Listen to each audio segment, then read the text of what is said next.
at this point, a few months ago was officially my 1 year of trying to conceive. And so far, this past fall, I had one missed miscarriage that happened at 9 weeks and one chemical pregnancy that happened in November. So when I was 3 months in to trying to conceive, I went to my doctor and I told her that it had been 1 year trying to conceive, because that's when, if you've been trying for 1 year and it still hasn't happened, then that's when you reach out to a specialist. So I did that at 3 months in, only because I know in Nova Scotia and maybe the rest of Canada, I'm not sure, when you put a requisition in with your regular doctor, it takes a long time to actually see a specialist. And I'm glad I did that, because when I put that rec in 3 months in, I ended up seeing the reproductive endocrinologist pretty much exactly 1 year. So it had been 1 year of trying to conceive. I had 2 losses at that point, so then I was seeing a reproductive endocrinologist. Whereas if I had have waited until 1 year and then went to my doctor and asked for a requisition, it would have been like pretty much almost 2 years of trying to conceive and still getting nowhere. And I'm 35, so I really didn't have time to waste. So I had to get on it right away, and I'm really glad I did. So this is what happened in all of my visits thus far with my reproductive endocrinologist. So I ended up seeing the same doctor who did my laparoscopy, and I did a video on how that laparoscopy went. I'll put a link here somewhere. So I ended up seeing her, which was great because I really liked her, and she basically cured me in 2014. So I was really excited to have her. So between her and another doctor at this AART clinic, I showed them my charts. I told them about my losses and basically said, okay, where do we go from here? So they ended up ordering a lot of blood work, check my thyroid, check my hormones, and they thought it would be best to book a sonohysterogram. And that would be to basically, it's like a ultrasound, basically, to see what your uterine cavity is doing and see what your ovaries look like and all that kind of stuff. So I had a sonohysterogram.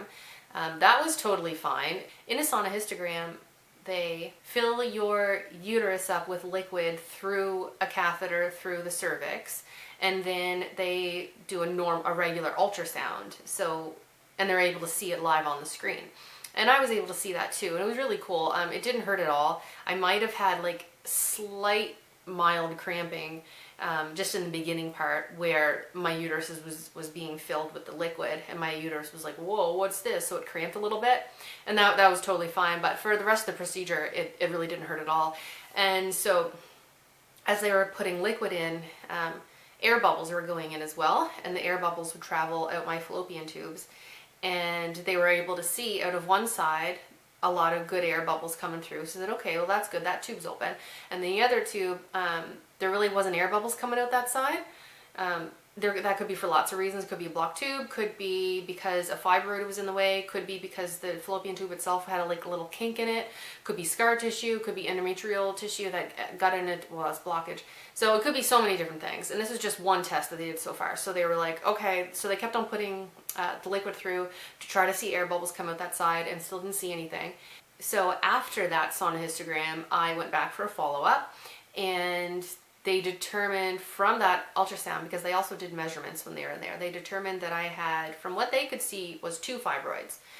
One was sort of small, but the one that was concerning was 5.2 centimeters. So it's about as big as a lime. They can get way bigger than that, but that's the one I had, or have. So, but it was on the outside of my uterus, which is weird, because in 2014 when I had my laparoscopy, I had one fibroid.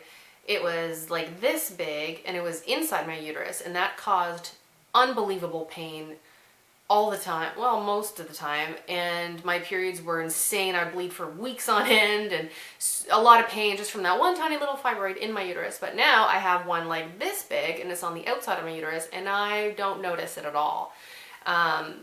Sometimes I do feel some twinges of pain here and there, and I'm not sure, maybe that is what it is, but so anyway, that's what they determined from that sonohysterogram. And that point, they were like, okay, well, you can have surgery to remove that fibroid. They said, but it's on the outside. We don't really know if that fibroid is impeding on the development of an embryo. We don't know if that's the causes of your miscarriages. We don't really know, but it would be better safe to go in and just remove it. So I did research on the surgery, and it seemed like it was too much risk for not enough payoff, because from what I read, it seemed like it really wouldn't do much because it's on the outside. So at that point, I decided not to do the surgery. This was a few months ago, and around that time, I started doing some new things to improve egg health. And I'm going to make a video on that, so you can click here somewhere for a link to that video. And so I believed in that diet, and I said, I'm going to do this new diet to improve my egg health for a few months, which I had never done before. And I said, I believe that this will probably do it. And of course, when it comes to doctors, they were like, oh, wow, a diet?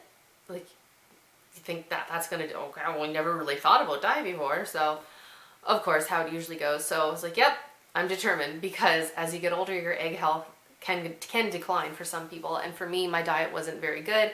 So I said, yep, that's what I'm going to do.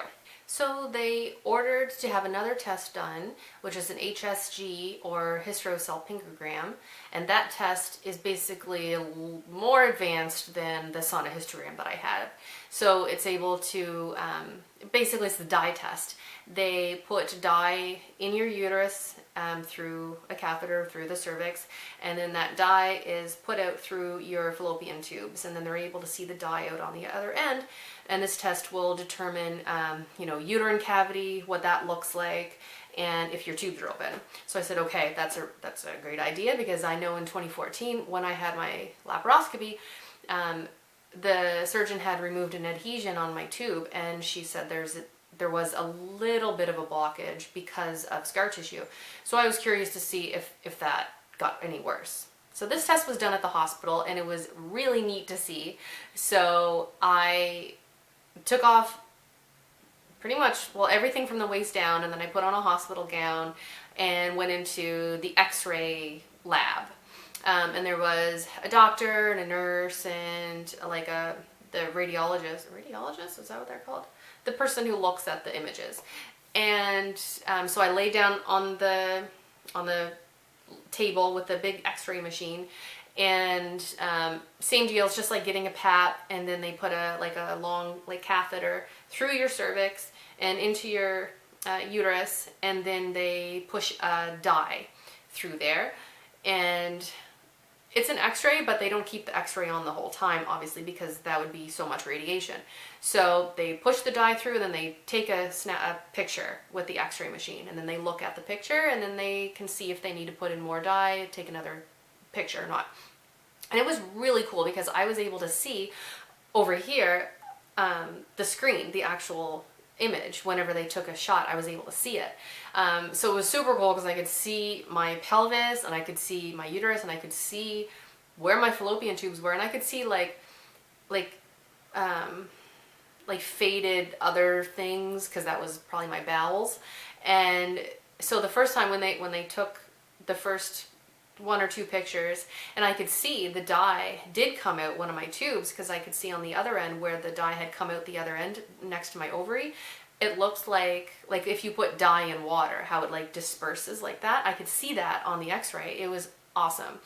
But they couldn't see anything on the other side again. So they said, okay, let's put more dye up there, and then we'll take another picture. And then they did, and again, couldn't see anything. Couldn't even see the dye through the tube.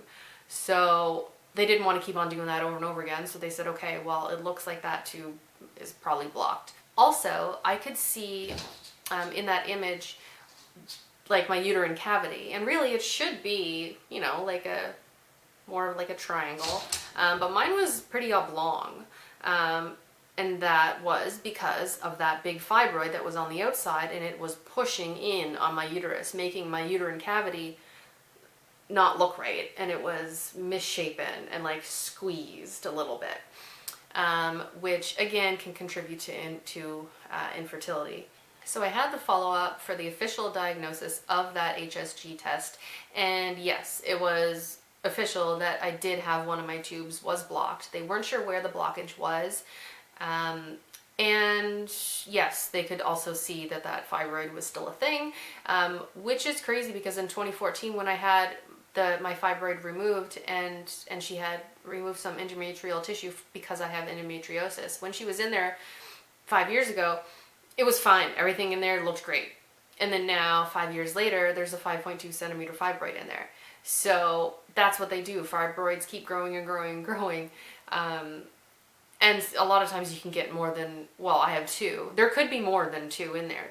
They don't know. But that's all they could really see from those tests they did. And this time, they were saying that, okay, well, we probably should do surgery at this point because that tube is blocked and it does look like your uterine cavity is not how it should be. And they did show me like a drawing of that big fibroid on the outside again.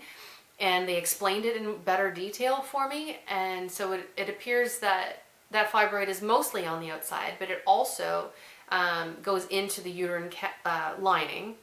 And there's a chance a little bit of it could even be starting to grow like on the inside of the cavity. So that's not good all around. So I did decide to have the surgery. And it is a open myomectomy. Basically, they'll cut a horizontal line in my lower abdomen, like at my bikini line, and get in there and take that fibroid out. And she said at the same time while they're in there, they're going to do the dye test again, and they're going to see what that tube is saying, to see where the blockage is. And there's a good chance, well, no, not a good chance. There's a chance they might be able to unblock it during that surgery. It all depends on where the blockage is. It's freaking complicated, of course, it's surgery, but I guess if the blockage is closer to your uterus, it's really hard to do anything with. You just can't really fix it. But if it's like mid or like closer to my ovary, apparently there is ways that they can remedy that to make that tube work again. So I'm excited for that, and I'm excited to have that fibroid removed. Whereas before, I didn't think it was having that much of a negative effect on my fertility, but turns out it probably is. So I'm excited for that. And they actually just called me 2 days ago with my surgery date, and it's going to be in early May. So basically a month I'm gonna have my surgery. It's crazy. I'm preparing for it now and learning everything I can to make the recovery quicker and heal better, and figuring out all the other logistics with it. So in that time where I'm waiting to have my surgery, they ordered more blood work, and they did that because I ended up having another chemical pregnancy, and that happened just a few weeks ago, where I tested and I got a really faint positive for a couple days, and then it was back to negative, and then I started my period again, and I didn't get my HSG levels checked, so it can't be confirmed. All I have is all those pregnancy tests that did show a faint line. So I'm just gonna, and my temps also were going up higher, and some other symptoms too. So I'm pretty sure that that was the 3rd official miscarriage. So at that point, I would be diagnosed with recurrent miscarriages. So they ordered more blood work, basically okay, well, there's a garbage truck going by.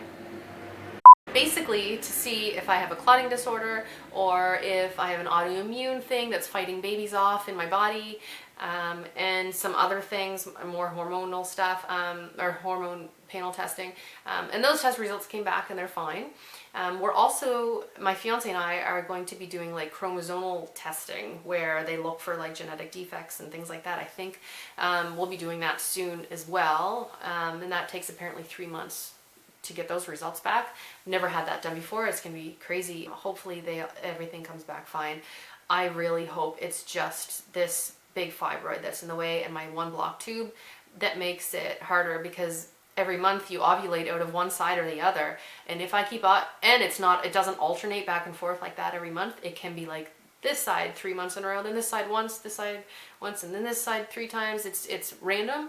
So who knows, maybe that's why it's taken so long, because fibroids make my uterine cavity smaller, and that spot in my lining could be not a good spot to implant. And also maybe I was ovulating out of the side that's blocked a bunch, and so then you can't get pregnant that way because there's no egg coming down to meet sperm. So I think this surgery is gonna do it, because we just got to get all this fixed. And of course, I'm going to be making a video on what that surgery is like. I'll be filming, you know, when I'm in the hospital, what that's like. I'm gonna do a long, like a bigger video on exactly how my open myomectomy went and what it's like, so that other people can watch it, because I know me now, I'm in the research phase and I'm looking, and there is lots of experience stories from myomectomies on YouTube. Some are better than others, but I was like, well, I might as well just add mine to the mix then, and I'm gonna go through every aspect of it and share what happened to me, and how it felt for me and all that kind of stuff. So I'm excited for it. It's scary though, because it's a major surgery and I'll be in the hospital for a few days. It's scary, but I feel like this is what I gotta do to get pregnant and have a baby stay in my body for the full time it's supposed to stay in there, and get healthy and grow, and then come out and then be a real baby in my arms, and then I can love it forever. So this surgery, I think, is going to be what allows that to happen. So that's it. Any more updates that's coming, of course, I'll let y'all know, because why not share another journey that I'm going through? I share my alcohol recovery journey. I'm sharing my trying to conceive journey, because I know what it's like to go through both, and I know what it's like to look for other people's experiences, and it gives me hope and makes me feel like I'm not so alone. So I hope I'm doing that for you too. And again, thanks for watching this video, and I'll see you next time.